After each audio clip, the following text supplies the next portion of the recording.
મેંદરડામાં કહેવાતા પત્રકારો દ્વારા હોટલ સંચાલક સામે રોફ જમાવી ખોટી રીતે ફસાવી ખંડની માંગવાનો કિસ્સો પ્રકાશિત થયો છે। ખંડની દાદાગીરી રોફ જમાવી ન્યૂઝ ચેનલ અને સોશિયલ મીડિયાના વિવિધ માધ્યમથી બદનામ કરવાની ધમકીના આક્ષેપો સાથે પોલીસ સ્ટેશનમાં આવેદનપત્ર પાઠવી આક્રોશ વ્યક્ત કર્યો। આ ઘટનાની હકીકત એવા પ્રકારની છે કે મેંદરડા સાસણ રોડ પર નિલેશ ઉર્ફે જીગાભાઈ મહેતાની મહેશ હોટલ આવેલી છે, જેમાં ગત 29 ડિસેમ્બર 2025ના રાત્રે 8 વાગ્યાની આસપાસ બની બેઠેલા કહેવાતા પત્રકાર સરફરાજ રફાઈ અને પારસ મકવાણા સહિત અન્ય 2 અજાણી વ્યક્તિ હોટલ પર સબ્જી પાર્સલ લેવા આવેલ, જે સબ્જીનું પાર્સલ લઈ ઘરે જતા રહેલ। થોડા સમય બાદ આ ઇસમો અજાણ્યા શખ્સોને લઈ હોટલ પર આવેલ અને કહેવા લાગ્યા સબ્જી બગડેલ ખાટી લાગી રહી છે। ત્યારે હોટલ સંચાલક નિલેશભાઈ ઉર્ફ જીગાભાઈ મહેતાએ જણાવેલ કે સબ્જીમાં દેશી ટમેટા નાખેલ હોવાથી કદાચ તેના લીધે તમને ખાટી લાગતી હશે, છતાં તમને બીજી સબ્જી બનાવી આપીએ અથવા સબ્જીની બિલની રકમ પરત કરી આપીએ અને યોગ્ય કરવા માટે ખાતરી આપી હતી। પરંતુ કહેવાતા પત્રકાર સરફરાજ રફાઈ અને પારસ મકવાણા સહિત અન્ય અજાણ્યા શખ્સો દ્વારા મહેશ હોટલના સંચાલક જીગાભાઈ મહેતાની સામે ગેરવર્તન કરી ગમે તે રીતે પૈસાનો તોડ કરવા માટે દબાવી ધમકાવી ઝઘડો કરેલ હતો અને અમારી ચેનલો અને વિવિધ સોશિયલ મીડિયાના માધ્યમથી તમારી મહેશ હોટલ બદનામ કરી નાખશું તેવી ધમકીઓ આપવામાં આવી હતી।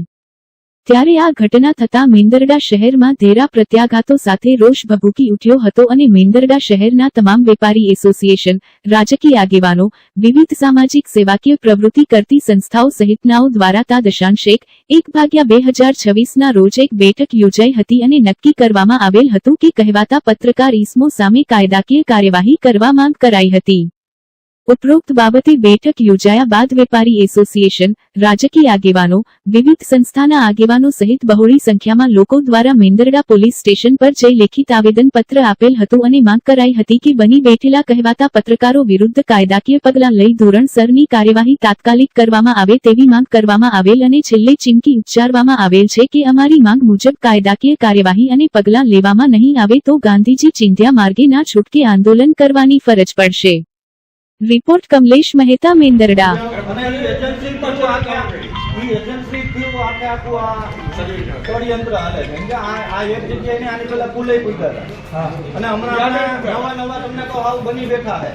પત્રકાર કોઈના બસ્તી પીવાની જરૂર નથી। આજનું છાપવું આવતીકાલની બસ્તી છે।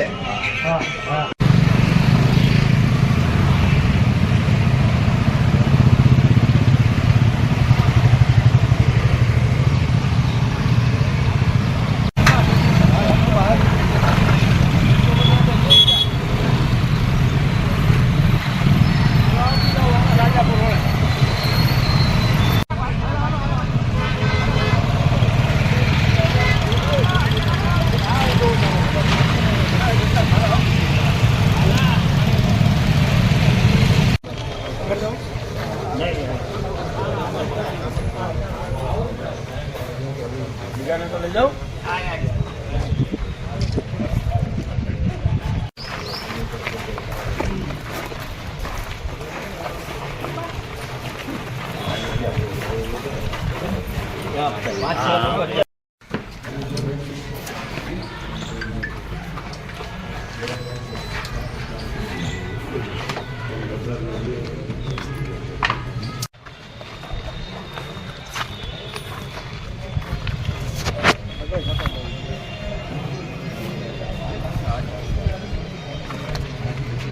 रेस्टोरेंट चाले है आने मात्र ने मात्र बदनाम करवाना मलिन इरादाथी कहेवाता बनी बेठेला जर्नालिज्मो एटले के पत्रकारो आ गामने बाનમાં લઈ અને ભદ્ર સમાજને વેપારી સમાજના માણસોને જે એમની ગુડવિલ ઉપર અસર કરવા માટે ભયંકર આળાજકતા ગામમાં ફેલાવી રહ્યા છે, એના ભાગરૂપે આપણે અહીં બધા ભેગા થયા છે અને જિજ્ઞેશભાઈ એ સક્ષમ અને પહોંચતા અને સમજદાર सारा आबरूदार माणस है, परंतु नाना नाना वेपारीओ पासे पण माल मटीरियल ने खरीदी करी अने पैसा अमारी पासे मगाई नहीं, पैसा अमारे देवाना न होय एवा असंख्य बनाव बन्या छे अने आ लोको बिचारा कोईने फरियाद पण नथी करी शकता, छानमुना बेठा रहे छे।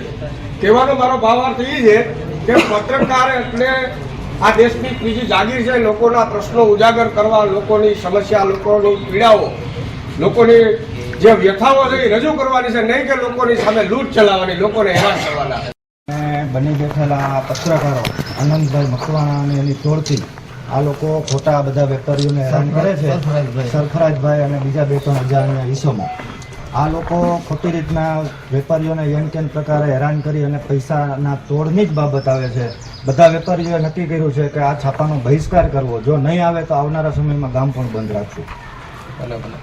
નિયમ મુજબ પૈસા કાર્યવાહી કરો એમાં બધાની સિગ્નેચર ને બધું છે સાહેબ.